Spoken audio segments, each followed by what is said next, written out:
Welcome back, everybody, to the Calaveria podcast, your one-stop shop for all things supernatural. I'm your host, Jose. And I'm your host, Samantha. And that's right, everybody. Samantha is back for another episode, and she's finally back for an episode. So we've gone about, 2 episodes or so without Samantha, and she's finally back. So Samantha, is there anything new?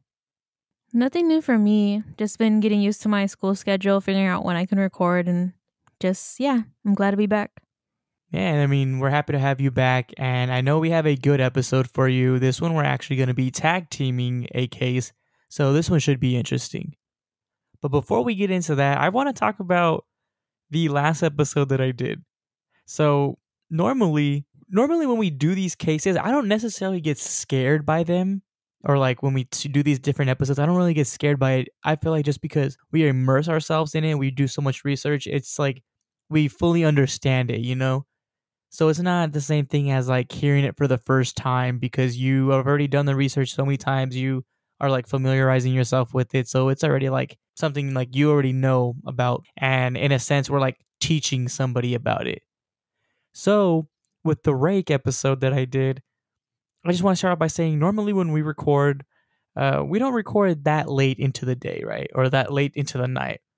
Generally, especially whenever I record the episodes myself, I do it during the week, and I tend to like finish by like 11, right? I will never really go to 12 because I go to sleep, or I try to sleep earlier during the week because I go to work, right?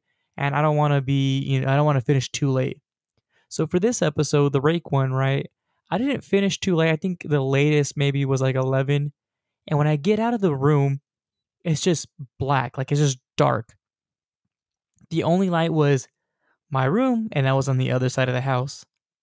And so I started walking, and then I don't know, I just started getting like so scared. Like I just had the sense of dread just go over me, and I just had a feeling like something is behind me.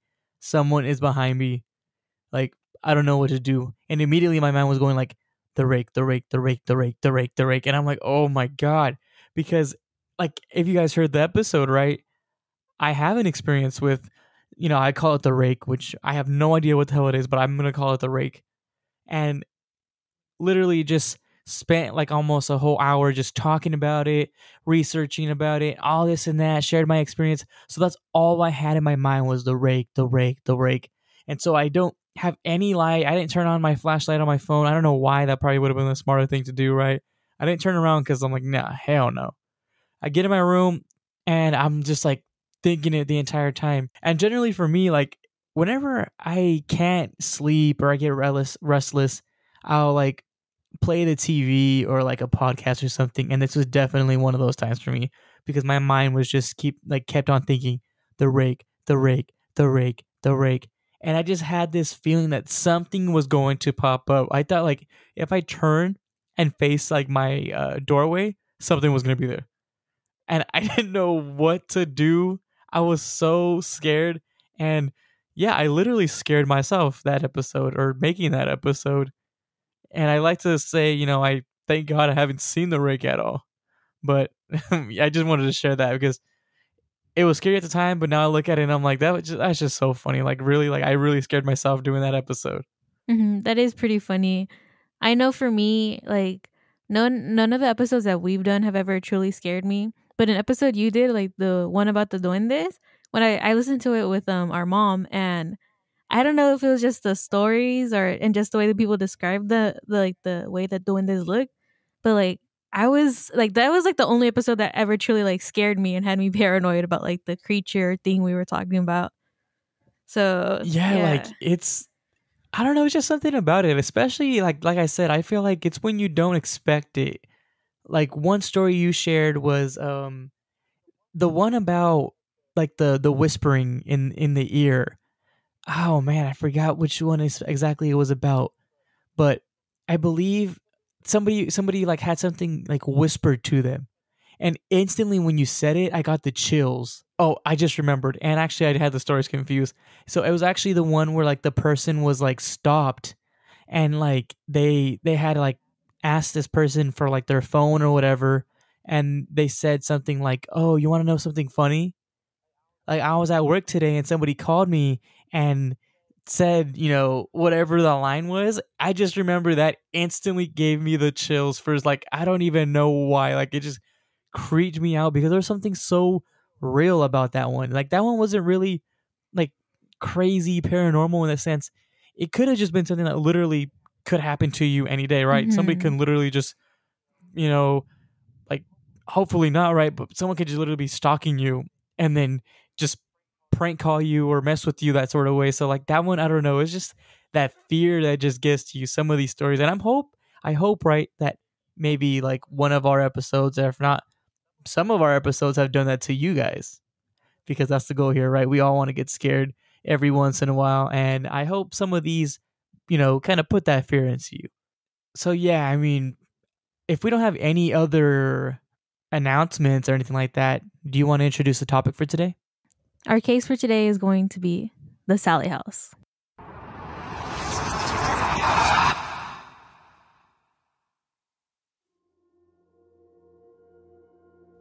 The Sallie House is one of the most well-known haunted houses in America. If you never heard of the backstory of this house, allow me to explain. The history of this house begins way back in the mid-1800s when it was first created. The house was owned by a physician who would do check-ins and examination in the front part of the house, and his family lived upstairs. One day, a woman brought her 6-year-old daughter, who had passed out from abdominal pain. The doctor quickly recognized it as appendicitis and rushed the girl into the surgery room. In fear that it would be too late, the doctor began operating on the young girl before the anesthesia took full effect. This caused the young girl to be in immense pain, and she would scream, all the way up until she could no more, and she went pale and limp. The little girl's name was Sallie, and she died that night on the operating table. The alleged hauntings of the house didn't start until 1992, when the Pickman family moved into the house. Only a month in, and the family began to experience small, strange occurrences. Lights being messed with, cold spots, children's toys going off, and their animals acting very strange around certain parts of the house. After they had their son, the activity began to grow though. From the nursery light never turning off, even though they turned it off, to strange items around the house growing a weird mold that just did not make sense. And to me, I found that part very interesting, and I wanted to ask you about it. Because I know I've heard of like things where like mold or like some weird growth on like inside the house grows in certain areas, and people say like, oh, that's just like the bad energy in that house, and they say it could either be like because of a really vengeful spirit or a demon. I don't know if you've heard of something like that, because I know I have, and I wasn't too sure if you had. Honestly, like mold or something like that, I don't think I have. I mean, the only thing that I could really think of that, like, I guess would come from like a ghost is like ectoplasm sort of thing, or thinking like Ghostbusters, like that goo comes out. But as far as mold, no. Yeah, because I think I've heard of like people saying like just like the bad energy or like the negative energy from like either these spirits or these creatures or anything like that. I guess it could cause that. So when I read that, like while doing my research, I was like, okay, that's very interesting. Yeah, that is weird. I've never heard of that. One popular story though from like the Pickman's hauntings, and I'm sure if you have heard of the Sallie House, you'd likely heard of this specific occurrence. And it's that one day after returning home, Debbie Pickman just walked into the nursery room, probably to just go do something. And she had originally arranged the stuffed animals like neatly in the nursery room, nothing, so that it just wouldn't be a mess, right? But when she had walked in this time, they were all neatly stacked around in a nice little circle in the middle of the room, facing towards one another. Yeah, I've heard of that before. Like, I think that's really weird. That's just something that, like, personally for me, I feel like I'm a little weird when it comes to certain things. Like, sometimes I'll tell myself, like, okay, I'll leave this specific thing on my desk a certain way, and if I come back and it's not like that, I know somebody's been here or somebody's moved it. So, like, I could only imagine, like, I mean, it's never happened before where I've came back and like, oh yeah, somebody did do this or whatever. I could only imagine what it would feel like or what I would think if I came back and I actually did notice that something was, missing or out of place like that. Yeah, like to me that's very weird, like to see things that you arranged last time you left the house to look nicely, like maybe like she lined them up in rows in the like little crib or something like that. And she comes back and they're all in just like nice in a nice little circle for her. Like that's creepy because they all had been out of the house. And to come back to that, like it would make me feel unsafe and wonder like what's going on. Especially with the circle, makes you think like, what are they Something doing? like why did they ritual form or a circle? Exactly. Like, what is happening right now? And with all like these strange occurrences, the pigments finally grew fed up and they decided to stay at a family's house because they were just so tired with everything. But on the way out, Tony Pickman, he was just about to leave. They had fully packed and everything, when suddenly he felt a strong pain on his back. And when they went to go check the site, he had 3 scratches on his back. And they took photos of those. And we'll gladly share those photos of his scratch marks on our Instagram at calaveriapod. And this wasn't the only time this happened though. It was multiple occurrences where he would find scratches on his back and scratches on his, just all over his body, just as if something was attacking him, but nothing was there. Yeah, I think that is the ultimate thing. Like, we always talk about these little things that, it could be, that makes it even scarier. Or sometimes these are scarier than, something, I guess, like touching you or whatever. But like literally being attacked by something that you can't see or you don't know what it is. Like, there's just something psychological about that. Like, obviously it has a physical aspect because it literally physically hurting you. But think of what that could do to your brain, because you might be thinking like, I'm going crazy. Exactly. Like did something really just hurt me that's not even here? It's just so creepy to imagine, like, you just suddenly feel like, I guess, like a burning or like just like a piercing pain, and you look and it's just like 3 like scratch marks they are pretty big. When you see the photo, like, they're pretty big, they aren't small, like just like a little like, oh, someone scratched me maybe a little too hard on the back or something. They're big.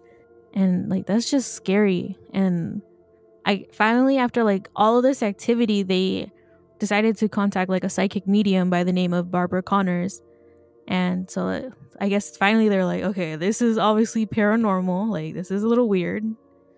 And the psychic, she came to the conclusion that there was this little girl's ghost haunting the place. And she went by the name Sallie. Okay, right. And so this kind of ties in with like the story that I told you guys earlier of like, like a little girl died in the house or whatever. And the psychic told them that this little girl was doing all her hauntings and like these like random activities around the house to gather the attention of the family. And it was just nothing malicious, nothing to like cause harm towards the family, nothing to disturb them, just kind of get their attention. Now, I wasn't too sure like when this story that I'm about to tell you next like happened on the timeline. At one point, I guess Tony had gone into the kitchen, and when he was there, he could see like a little girl, kind of just like in 1900s clothing, he said, just standing in the corner staring at him. And he was like stunned a little bit. He was like, what the heck? Like, who is this little girl in my house? Yeah, Like, this isn't my kid, nothing like that. I think I would recognize who this little girl is. Especially dressed like in a different like era, like an era of clothing like that. Like, no. And so he immediately went to go draw it down and show Debbie. And when he did, he was just like, who is this little girl? And we also have a photo of like who, like his drawing and stuff like that. But I feel like because of this, it's kind of like because of this like experience and like Tony actually seeing this little girl, I believe like this experience is what led the Pigments to like feel for this little girl and like the spirit that the psychic was telling them was inside their home. And they decided to embrace her presence there, to fully accept like, okay, this is a little girl who just wants attention. She's alone here in this house. If she's a spirit, like, we should accept her. And so that's kind of like what they decided to do, I guess. I don't know. How do you feel about that opinion? About that choice, I should say.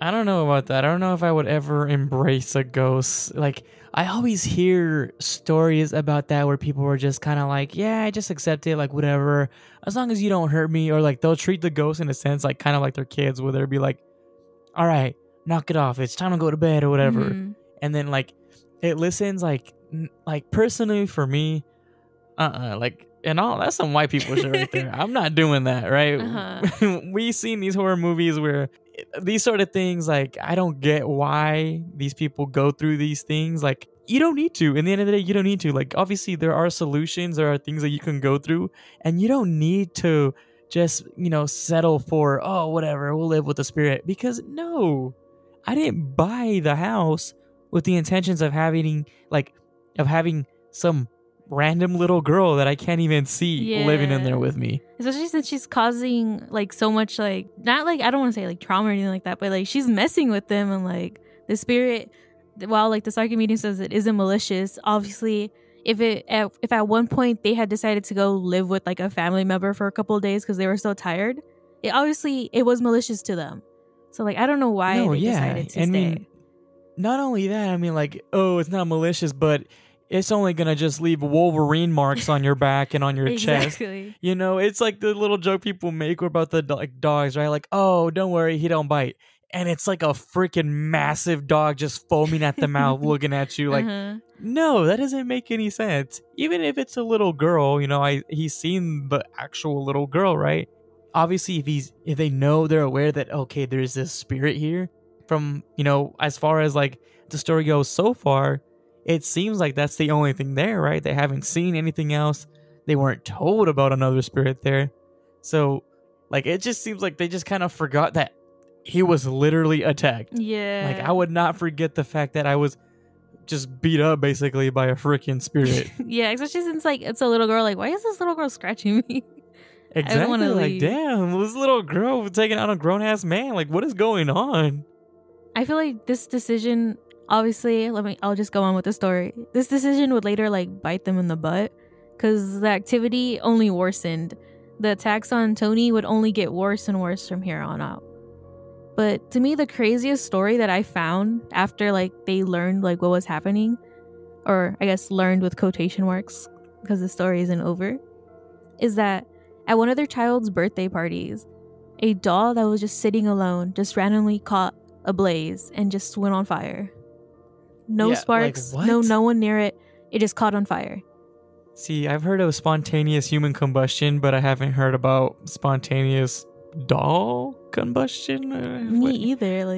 Like, what is that? That's just so weird. Like, to know like there's a spirit in your home, like this medium sounding like, okay, there's a spirit in your home. It's this little girl, and she just wants your guys' attention because she wants maybe like.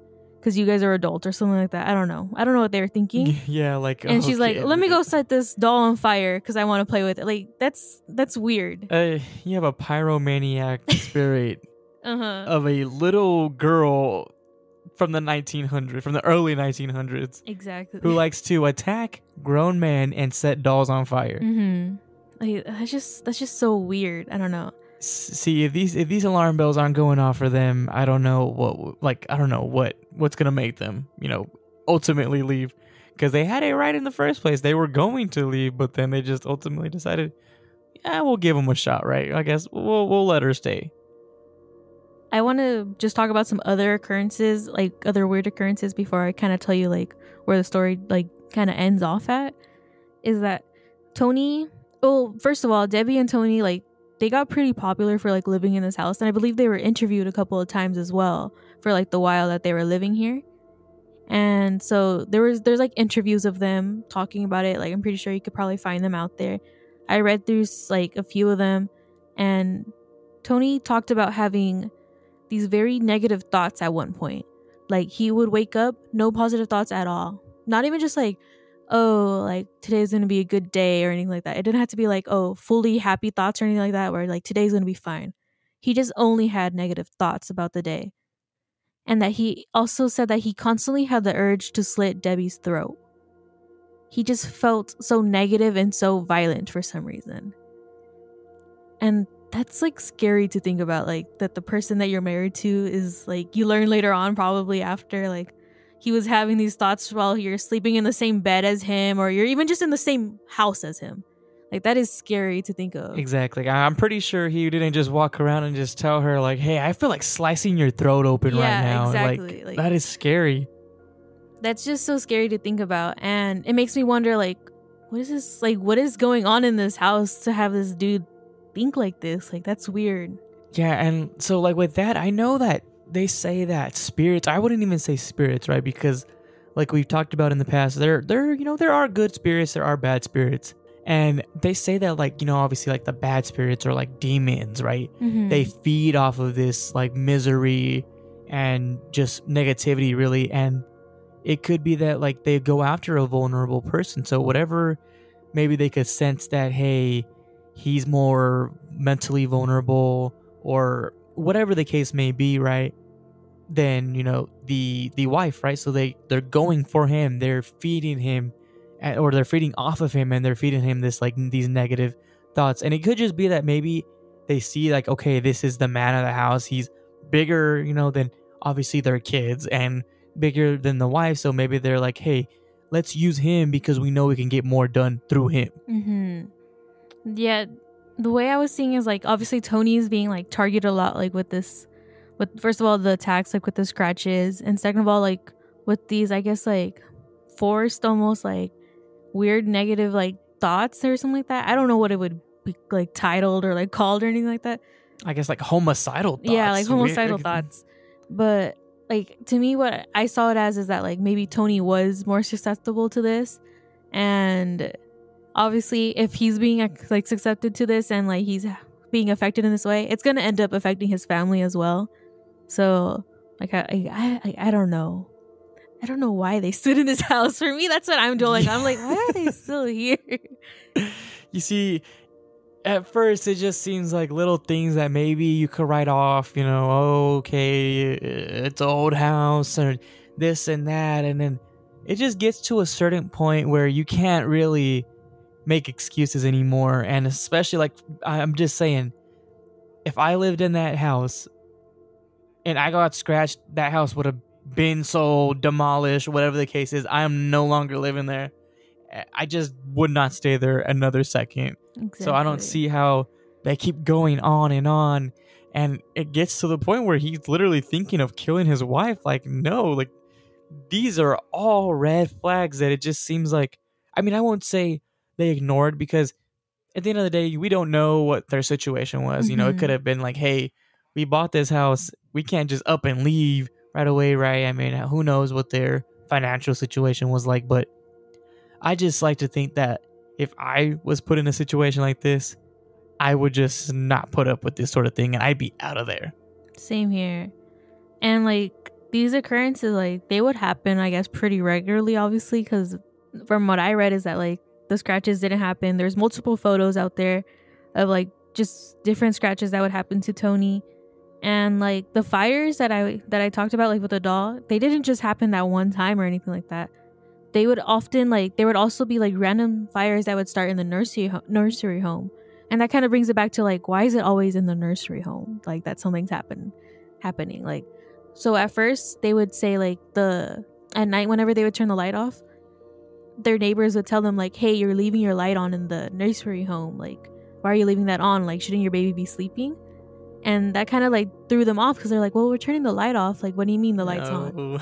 And they kind of realized like the nursery home, like, yeah, like the nursery room's light never would go off for some reason, even though they remember and they made sure they checked, okay, it's off.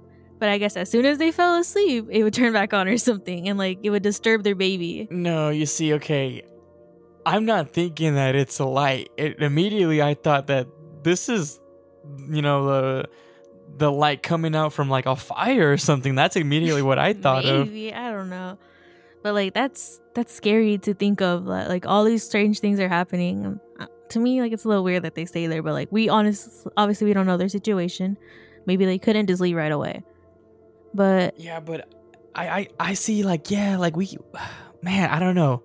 I'd love to like obviously get to know exactly why they stayed. I'd love to like interview them and just ask them like, why did you not leave, right? For whatever reason. But it's like, you have a kid, like it could be, I would say, it's one thing to mess with me, do, these things to me, scratch me and make me think these certain thoughts and just drain the life out of me. But like, once you start messing with babies or you just my kids in general, like you just cross the line right there, like you can't do that. There's things that we people say, like, he's like, certain things are off limits, right? So like, you don't mess with people's kids, or you don't mess with children just in general.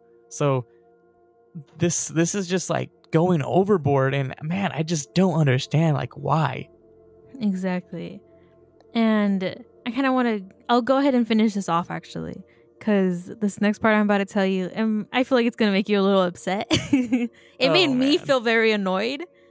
But I'm getting annoyed so far. But like I told you, like these people, they've been interviewed around about the place and everything like that. And so at some point, Debbie began to think that there's not a spirit in this house. It's not just a little girl's ghost, but rather it's a demon, and it's just disguising itself as a little girl. Okay, never mind. I thought I was gonna get mad at her. No. That makes a lot more sense. She's being smart. She's being smart on this. But I think it's the reason why they stayed that truly is going to make you like a little like annoyed. So after, I guess, like finally, like they kind of came to their senses, being like, okay, this is not a normal spirit. Like this is something else, definitely. And she came to the conclusion like this is not a little girl, it's a demon. And that reminds me of like the things that people say, like where demons will disguise themselves as little kids or something like that, so that they could sneak into people's houses or like secretly attach themselves like to like people or stuff like that. Or just something that doesn't really raise your alarm bells right away. Like you don't think like, okay, this little girl's harmless, you know? Exactly. And so Debbie saw through that and was just like, this is a demon. This is not a little girl. And I guess they were finally done. And it was a good 2 years living in the house when the Pigments finally just grew tired of all the crazy activity and everything. And they decided to move out. And so, yeah, like they had finally left the house, right? And obviously, I told you they had been interviewed. They had this proof, the pictures and everything like that. Tony had actually kept the photo the drawing that he drew to show Debbie of like the little girl. And once they left the house, they showed their like daughter, like this is like who was like haunting the place, I guess. I don't know why they showed it to her. To me, it makes sense to show like your kids like, oh, this is a drawing I showed your mom about like something I saw in the house. When they showed her, their daughter claimed that was her childhood friend. Oh, hell no. Yeah, see, when I read that, I was like, huh? Having imaginary friends, stuff like that, like, I don't know. I didn't have anything like that growing up. I didn't either. I don't know of anybody that has, and I don't know, just stuff like that, like, it's just scary. That's scary. That just completely scares me, but hearing that, like, oh my God, like, the kid knew, like, it was playing with it, right, in a sense. And that made me curious to think of, like, they said, like, the ghost was always, like, there's always activity in the nursery home. So I was just like, what if, like, that's who was playing with the baby? It was, like, the little girl or something like that. And that's just, like, that's just so creepy to me to think.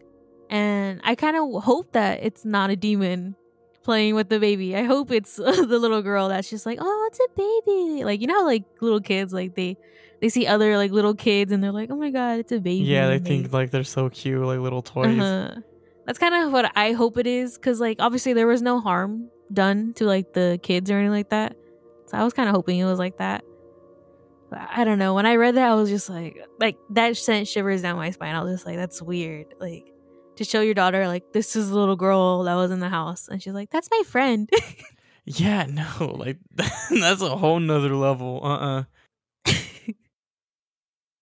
Why did they stay for 2 whole years of their life living in, like, I want to say hell, basically, because they were being, like, tortured by, like, this supposed demon that was scratching Tony up and giving him these horrible thoughts, making mold grow all over their house, making fires in their baby's room and stuff like that. Like, why did you stay? Yeah. Debbie's response was simply, because we're curious, and once we learned about what was actually living here, we will leave. You see, this is exactly what I'm talking about, man. I feel like there's a reason why we hear so many of these stories happening to white people. Like, honestly, like, I just gotta straight out say it. Like, what is wrong with you? Like, why? Oh, I'm curious. Like, my husband's getting attacked, fire set in, the baby's playroom and this and that. Like, but I'm so curious. Like, I want to see more. Like, why? And you knew, you had this idea. Oh, I see right through your little tricks. I see through your game. You're really a demon. Why did you stay then? Why? What made you think you could take on a demon? Like, what made you think that? I have no idea. But when I read that part and, like, the fact that she said like, oh, we were curious and we just wanted to see what it was.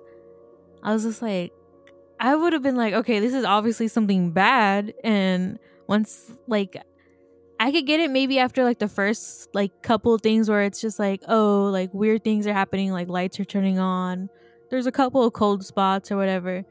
But as soon as like something starts happening that's like really crazy, like the scratches, as soon as that happened, I'm like, okay, I'm out. Bye. That's like a demon or like a poltergeist. I don't care. I'm not gonna mess around and find out which one it is. Exactly, man. Like, if that was a Mexican house, if that was a Mexican household, that house would have got blessed. Crosses everywhere, freaking walls just splattered with holy water, like the whole thing, basically, right? But no, like they would not just be in there like, I'm curious to see what happens next. They would have solved it or they would have left. Exactly. Like, come on. You really, and that's so selfish of them, man. Like, I have no sympathy for them anymore. I'm sorry. Like, you literally were basically asking for it. Basically, yeah. And you have children and you let it happen. What if this thing would have attacked the baby? What would they have done? I don't know what they were thinking, honestly, so. Like, man, that is, oh my gosh. With that is the story of the Pickman's family inside of the Sallie House. But I want to talk about the Sallie House. So if this was a supposed, like, if Debbie came to the conclusion, this is not a little girl, this is not none of that, this is a demon. So obviously there is like this, I told the story in the beginning of this little girl called Sallie and how she passed away in the house from the original owners, who were like this physician guy who created the house and everything like that. Like, then if there's a story and like the website that you could book to stay at this house even has it on there, and it's like, oh, like not really a historic site or anything like that, but like it's a pretty old house, like obviously like there's some truth to the story, right? Well, it's not necessary that there's some truth. There's actually multiple stories out there about who this little girl could be. And it's under the idea that maybe this is a little girl, but like she's just so vengeful because of her torn past that she can't help but be so angry towards these adults. Because nothing really ever happened to their kids. It was kind of always targeted towards Tony. Right. And it was more like the mental anguish that was happening, like, oh, something's happening to my husband or something's happening to my dad that would really harm like the rest of the family, It wasn't really anything like happening to like the actual kids or even to Debbie. It was mostly just all happening to Tony. In another version of the story, Sallie isn't just like this little girl whose mom brought her because she had appendicitis and she died because of bad operation and everything like that, or like it was just too late. In another story, she was born as a result of like the physician's affair with an African housemaid. And when this little girl became ill, the mother brought Sallie to her father, who would not allow the girl to be taken to a hospital for fear that his affair would be like outed and he would be like discredited as like a physician and no one would come to him. So instead, he performed the surgery himself, and she died due to like the botched procedure and everything like that. And so like that's like another side of the story with like sadness and everything like that. And I read in another story of like kind of like the one I told earlier where she had appendicitis and everything like that. It said that the little girl died on the table believing she was being tortured by this random man because she had passed out.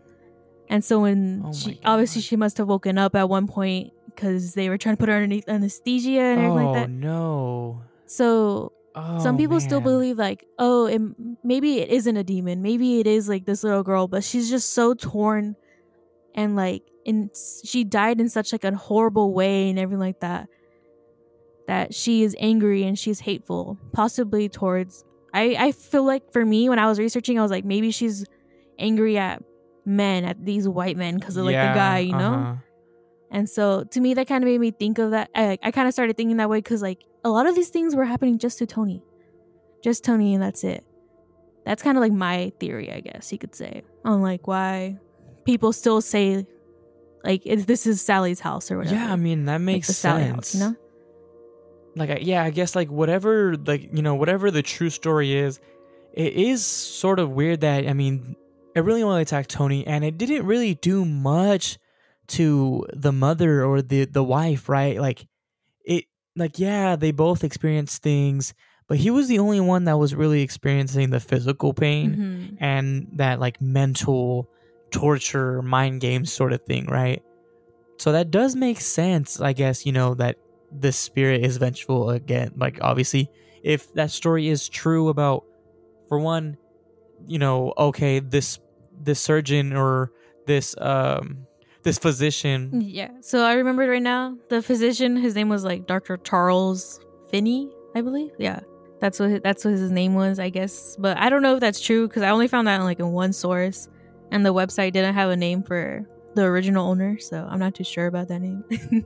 Yeah, I mean, well, the thing is that, right? So if even if it was like her own father, I think that makes it so much worse. If it is her own father and she's just waking up in and out of surgery, surgery with quotation marks, because obviously this was not a real medical procedure, because he was just kind of like trying to save a few bucks and save his reputation in a sense. Like, just waking up in the middle of it and being like, what is my dad doing to me? Yeah, and just being in such immense pain as like a child and just passing away from that, I could only imagine like the torture the spirit is going through. Yeah, like appendicitis, for one, it hurts, right? I had my appendix removed and I still have the stitches and the scar and everything. So like I could only imagine what that was like back in the early 1900s, when obviously medicine wasn't as advanced as it is now. It is a surgery. You need to get that removed. And you are open in this, like you are open. And this is a child. I got my appendix removed when I was 7 years old. And even waking up after, the surgery was done, the recovery is painful. It's pretty painful. So, and that's with all the advanced medicine that we have now. So imagine back then doing this at your house. Exactly. Like that's, to me, when I read that like he did the surgery there, I was surprised, but I guess like it was like common practice for physicians that were qualified enough to like do that in certain places. I don't know. Like that, to me, that's crazy. Man, that is so sad. And yeah, it's a sad story, right? I guess sad origin story. We really don't know the actual truth. I know I've seen things that say that like Sallie is just kind of like the name, I guess, that just kind of stuck with her, that it may not even be her name.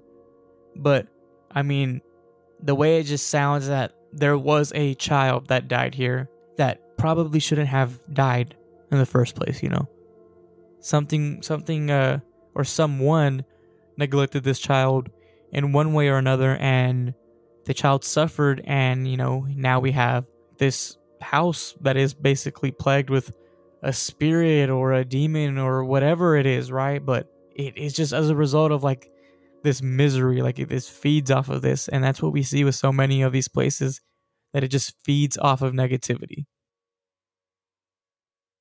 Let's talk about the Sallie House today. So today, the Sallie House is known as one of the most haunted houses in Kansas, and one of, if not the most haunted in the country. And with the reputation like that, you already know there are some people crazy enough to want to visit it. And just like Debbie in this story, right? She was curious to see what happened. I'm pretty sure there are people out there that are curious enough to want to go and visit it and see for themselves what really is going on here. And if for some reason you happen to be one of those people, then you'd be happy to know that you can actually visit it. And the Sallie House is said to offer guided tours, self-guided tours, and even overnight stays. And so for those of you that are familiar with, just YouTube or BuzzFeed, for one, right? BuzzFeed Unsolved, which is, I think it's probably the first place I heard about this, was when they did their investigation at the Sallie House. They did their own overnight investigation, and you could really do your own. I don't know if I would do that, given all this history and stuff. I mean, I always say this, like, I wouldn't want to do anything on my own, but as a group, I think I'd be down. The more people, the more inclined I would be to do these sort of things. But I don't know about you, but like I said, I don't know. I wouldn't consider staying in a house like this, like a haunted house, and especially the Sallie House, after we hear all this stuff and that the spirit probably doesn't like men. Like, I don't know. I don't want scratches all over my back. I can't do that. I wouldn't want to go either. Like, just hearing all the stories, like, that's scary. And like the possibility that like this could be a demon hiding as a little girl. Like, I don't want to be in a house with a demon. Like, who would? Exactly. Exactly. And well, many of the visitors that actually do end up visiting the home have said to experience a number of things, such as, somebody touching them, scratching or bruising them. And, they see these things, during the visits or even after, like they won't manifest until after the visits. They've also seen objects moving around on their own. They experience cold spots and even see or report shadow entities just moving around.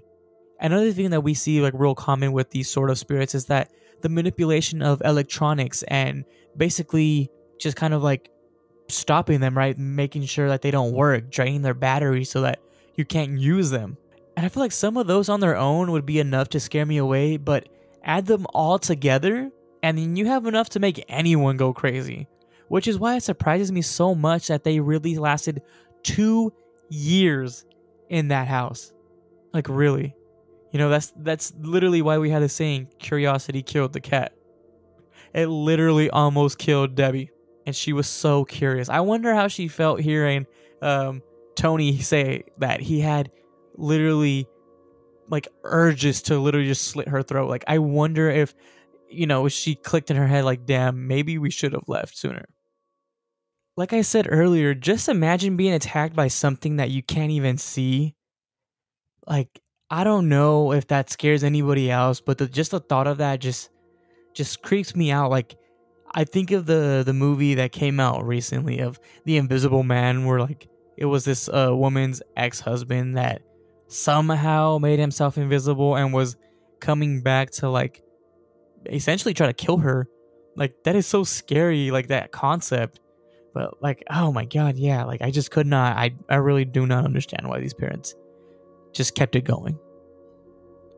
But seeing that the Sallie House is so well known, not only in the state of Kansas, but quite honestly, like the world, there's no surprise that ghost hunters are eager to investigate it. That has brought lots of media attention from shows such as Ghost Adventures, A Haunting, Unsolved Mysteries, as well as local news coverage.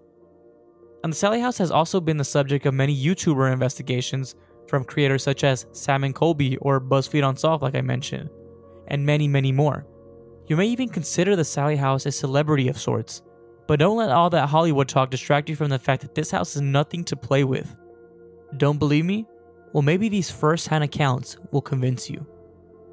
Paranormal investigator Elijah Buckles, who has investigated the house multiple times, was quoted with saying, "Every time we've come, it's getting progressively more intense.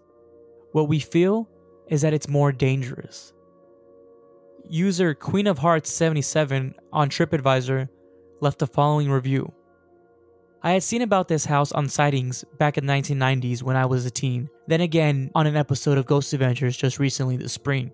So when it said self-guided tours for $10 on the city's website, my husband and I were like, yes please. Then we rewatched the episode of Ghost Adventures that night and before, and we thought, are we freaking crazy? And soon it was a day of the tour, so him, myself, and 2 others ventured off to Atchison. We walked in and there were people doing their thing. I was standing in the dining room listening to a guide give a brief bit of history, and I started to feel lightheaded and a humming sensation in my body.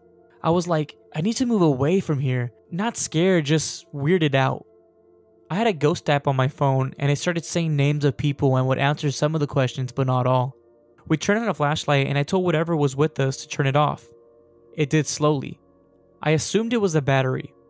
It felt very heavy up on the second floor even though the windows were open, and it was only in the upper 60s.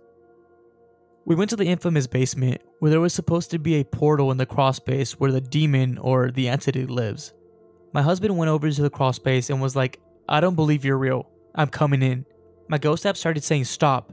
Sacred. We went back upstairs to the top floor. We had dowsing rods, courtesy of the city of Atchison. They were doing all kinds of active stuff. One in particular turned to my hand and my phone spelled out entity.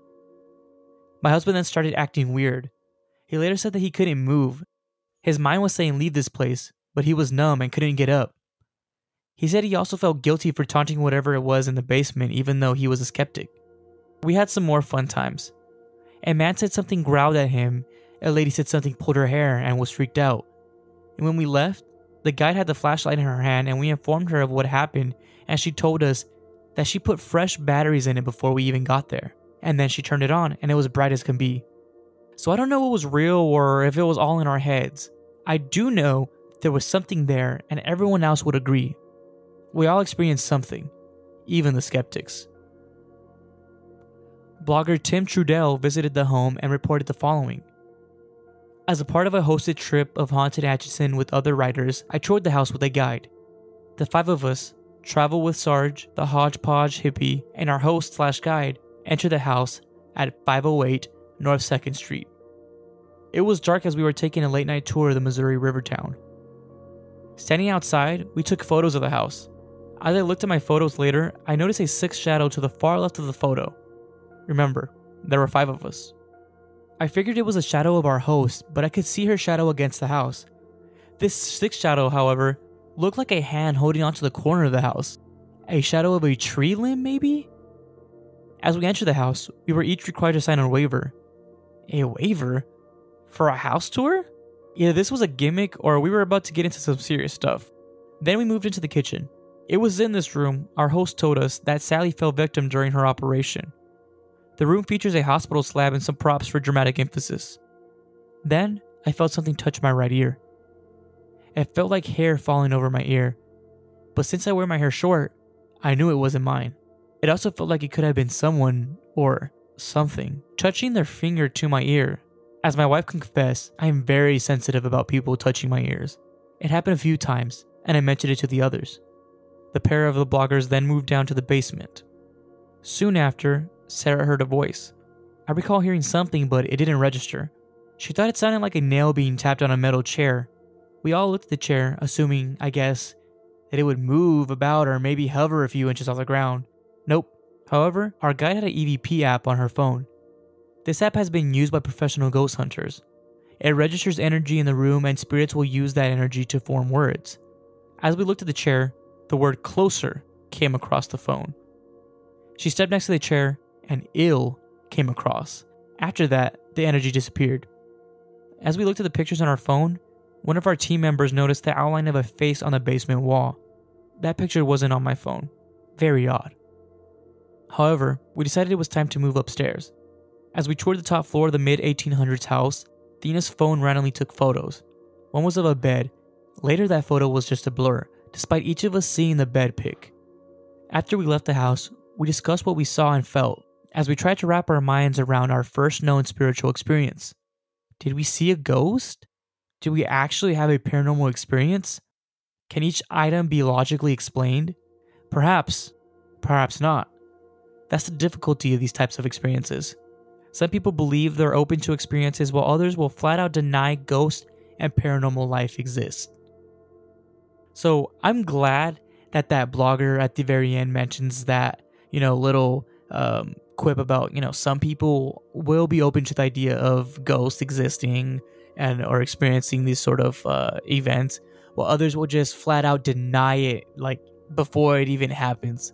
And so when something does happen, they're already looking for an excuse.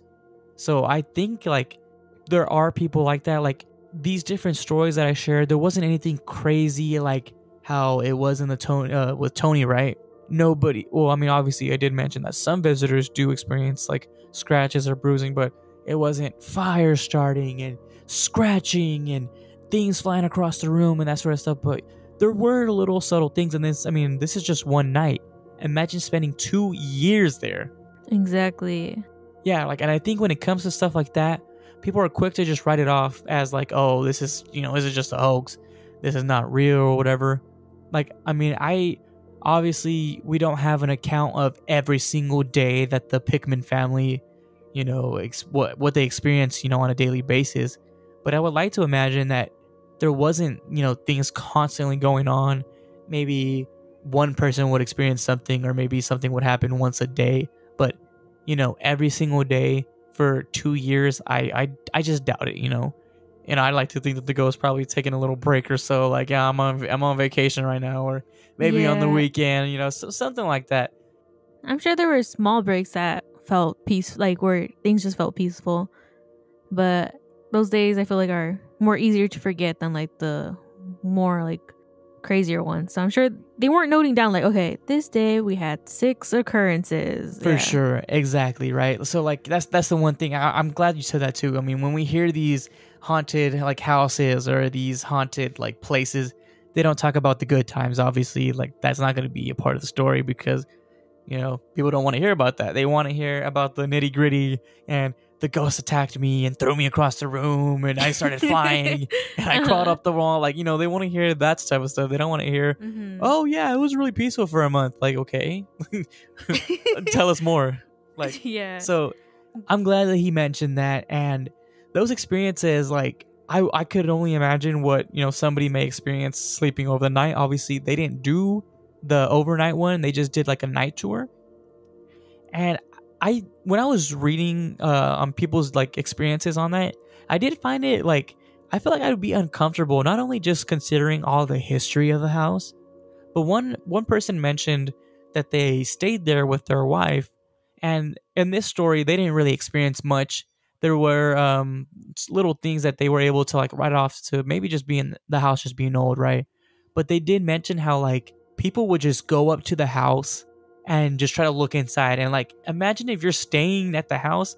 That's just like weird in and of itself, right? Just aside from all the ghosts and all that talk, like that is just weird. Obviously, I would feel like if you rent the house out overnight, you might have the key, you're going to be able to lock it or whatever. People can't just go in there. And that's what I would think that, like, I didn't look too much into like the tours because, I mean, we live nowhere near Kansas for one. So it's not like we're going to go visit it. But I would imagine that these tours, it's not like a museum. Like, if you set a tour up, someone's going to meet you there. So it's not something where you can just walk in whenever you want, have like 20 people in this house, because at the end of the day, it's a house, It's not a building, like a big, like mall building or museum, I thought that was really weird. I feel like that's another thing that comes with like the reputation that could just be annoying or something to consider if you are considering visiting and doing like an overnight stay. But so now that we learned all about the history of the Sallie House and the paranormal happenings, I have one question for you. Would you ever stay in a house like this? No. I'd be out as soon as anything even like, I feel like ranking like what happened, like cold spots, okay, like that's scary. But if it's anything like I feel like I would leave before I could get scratched. I feel like, I don't know. That's how I feel. I would never let something scratch me. I'm like, as soon as that happens, that's when I'm out, like instantly. If it led up to that, I was being dumb. Okay, exactly. Like I wouldn't want to get hurt. I wouldn't want any, person to hit me or anything like that, let alone a freaking ghost, because at least you can hit a person bag. You can't hit a ghost bag. What are you going to do? Unless you just keep that holy water on you and just the second you feel something, just start spraying everywhere around you. That's the only thing I could really think of. But okay, so you said no, right? So if you wouldn't stay there, would you consider purchasing a house like this? No. Okay, I just thought, I'm pretty sure based off of that first answer, you weren't going to say yes to this. But the reason why I ask you this is back in 2016, the Sallie House was actually listed for sale on Zillow. And now I don't know what you would value a house like this one, but it was up for sale for a mere $1 million. Whoa. Right? Like, that's a steal right there. You're getting your money's worth. This is because, as the owner at the time claimed, the value of the home is as an attraction. People come from all over to come and stay and investigate the home. And I guess that makes sense, right? This is not really like a house that you're going to buy because you want to live there. This is more like, I guess, like he says, like a business venture, Obviously, you may make some money from it.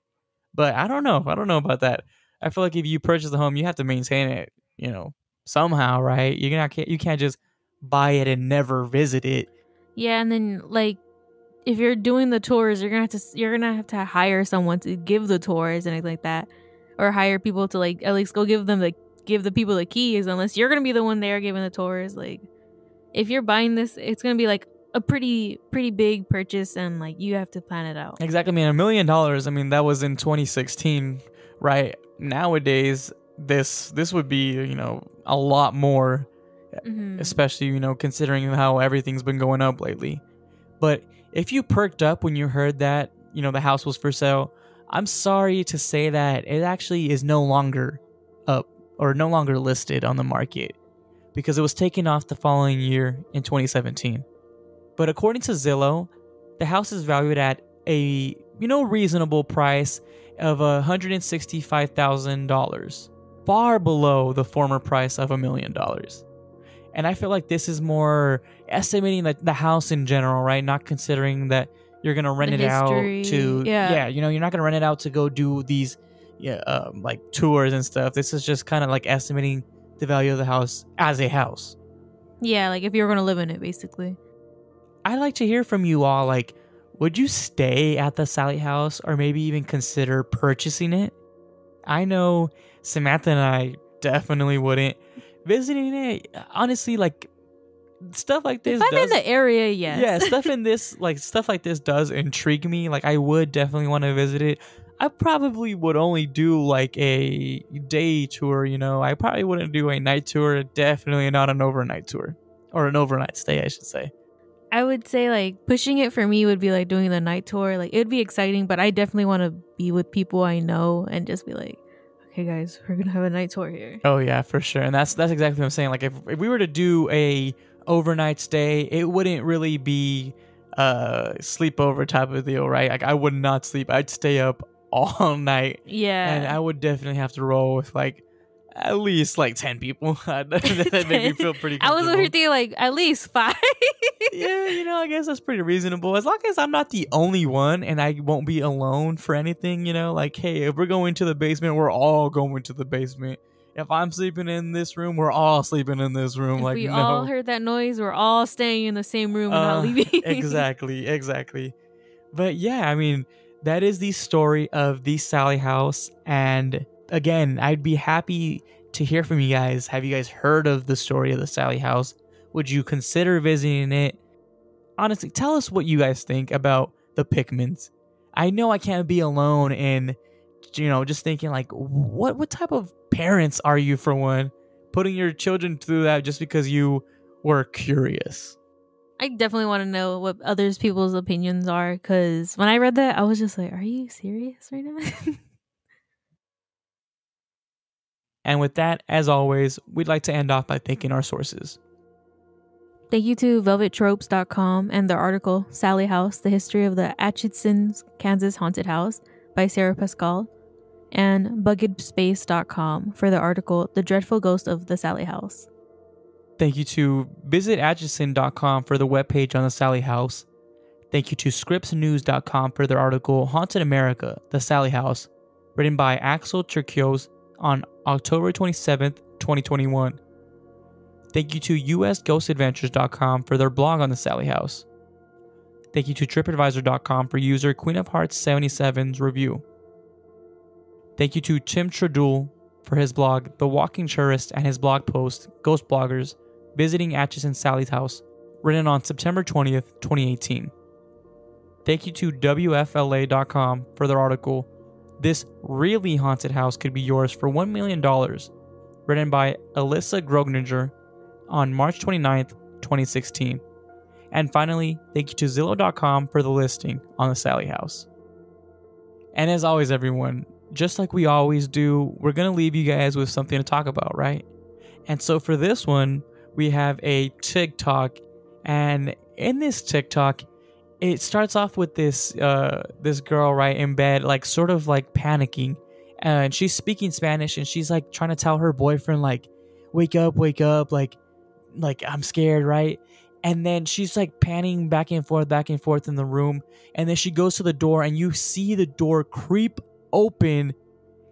And this thing with just long hair peeks her head in. And you hear like this groaning and moaning. And like, oh, it's just scary, right? And the video just cuts from there. So Samantha, like, what do you think about that? Immediately, like, the video, like, just her panicking was like, for me, I was getting scared already. I was like, what's gonna happen? Like, it's dark. The only light is her flashlight. Like, what is happening? She's obviously scared of something. And I was just like, I was anticipating like to see something in the doorway. And so when the person like peeked out with their head and like the hair and anything like that, I was scared. I immediately like just wondered like how like what is the backstory behind this video? Like why was she originally freaking out? Obviously, like it wasn't peeking its head out right away when she turned the camera towards it. So I was kind of like questioning, like, is this real? Is this fake? Like, what's going on? Right. And yeah, honestly, like that's another thing too, is like I probably think it's fake, right? But the one thing I love about these videos like on TikTok are the comments. If you go in the comments on this video, I'm just gonna start reading some of them. Right, this I person feel like says, I know which one you're gonna say first. "Me 10 minutes without the Zaza." And Oh my someone else, God. at least they closed the door. And he's At like, least he was- and then people were talking about like there's lots of like drawings posted all over the wall, and he's like, "Hey, is that Vegeta? Nice." And I was like, "Bro, have you not played Five Nights at Freddy's? Hold the door shut." I'm like, are you joking? I just hopped into bed. One of them that I seen, I can't find it anymore. When I initially found this video, I thought, oh my God, it was so funny. As soon as I opened up the comments, all I see was Waza. Oh my God. Because if you hear the groaning, it's just like it's like reminds me of that. So it's so oh my God, like I'm telling you, these comments are so funny. They're so funny. And it just kind of makes like, obviously it's a scary video, right? Like it's meant to scare you, but it just makes it so much better. And I feel like that's kind of like why we always say, like, if we were to go somewhere that's like supposedly super, super haunted, we'd want to be in a big group. Because if we're going to get traumatized from this demon in this house, we're going to be making jokes about it together. Exactly. I feel like it's different, especially going by yourself. You have no one to joke around with. It becomes very real for you. And if you have another person, like, I don't know, there's even just one other person, like if me and you were to ever go, even if let's just say the Sallie House, I would not feel comfortable. Me either. I would be scared. I'd be like, we're both going to be paranoid and we're going to just... Exactly. Like, exactly. Because I don't know. And to me, I feel like comfort in knowing that, like, okay, I'm not the only one here. We have multiple people. So if something happens, hopefully it happens to somebody else. Because if it's just me, obviously it'll just happen to me. And if it's me and you, it's a 50-50 chance. But now if you have a whole group of people, your odds are better there. You probably won't get messed with. And if something does happen, it'll mess with the whole group rather than just you. Exactly. Also, it ties into the fact that, like, if there's more people, I feel like that's like more proof. Like, more people are gonna like be like, no, that did happen. You're not just making that up. And yeah, that's another thing. That's a good point. And I feel like, if we ever do something like this, right, we would obviously need to have other people there to help. Obviously, if we ever do something, it's going to be an investigation. We're not just going to go there for fun. So I feel like when it comes to that, it may just seem like it's just, you and I, but obviously we're going to have like a whole crew there because we need the help. So I feel like that would make me just feel a little bit better too, knowing that like I'm not alone, obviously, because we're going to have like a camera on you at all times. But like, man, it's just, yeah, that TikTok was funny. It was funny. Definitely, it's a needed laugh after all this craziness that the Sallie House is, Yeah, but I mean, I hope you guys enjoyed the episode. I hope you guys enjoyed that TikTok. If you guys do want to see any of these pictures that we referenced in the episode or the TikTok at the very end, be sure to follow us on our Instagram at calaveriapod, as well as on our TikTok and Twitter at calaveriapod. And if you guys want to support the show, feel free to leave a rating or a review wherever you guys listen to podcasts. And if for whatever reason you listen on a app that doesn't let you leave a review, feel free to email us at calaveriapod@gmail.com. And there you could send us in any of your experiences. If you visited the Sallie House, let us know, what did you experience? And I mean, let us know anything in general, right? We've mentioned this in the past. If you have something that you want us to talk about in the beginning of an episode or maybe a topic idea, feel free to email us and literally anything. We are eager to see and hear from you guys. So yeah, that's at calaveriapod@gmail.com. And well, if there's nothing else, we'll catch you guys on the next one. Peace. Bye.